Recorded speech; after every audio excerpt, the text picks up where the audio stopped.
আমাদের দেশে এখন কালেমার অর্থ নিয়ে খুব দ্বন্দ্ব চলতেছে। দেখেন, কালেমার অর্থ একটাই, কালেমা বিশ্বাস করার দিক দিয়ে সবাই এক, তবে এই কালেমার মূল দাওয়াত, কালেমা বিশ্বাস করার ক্ষেত্রে সবাই একমত।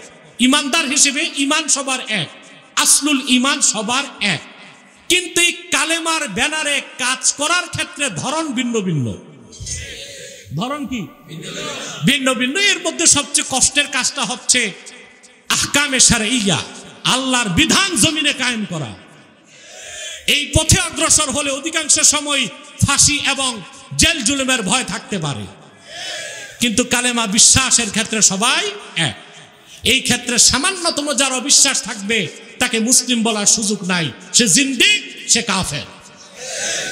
ঠিক কিনা? সাবধান, আপনারা নিজেদের মধ্যে দ্বন্দ্বটা মাত্রাতিরিক্ত করবেন না, সীমাতিক্রম করবেন না। তাতে মাসলাকের দ্বন্দ্ব যদি এত মারাত্মক হয়ে যায় তো কাফের মুশরিক তো কল্যাণ নেবার জন্য দস্তরখানে বসে যাবে। ঠিক কিনা? দেখা যায় আপনারা টুপি নিয়েও ঝগড়া করেন, কেউ 5 কুল্লি, কেউ 7 কুল্লি, কেউ লম্বা টুপি, কেউ গোল টুপি। আরে ভাই, যদি কল্লাই না থাকে টুপি কোনটা লাগাইবেন? কথা বলেন। যদি কল্লাই না থাকে তো 5 কুল্লি লাগাবেন কই, আর আমার মতো লাগাবেন কই? আগে তো কল্লা ঠিক রাখতে হবে।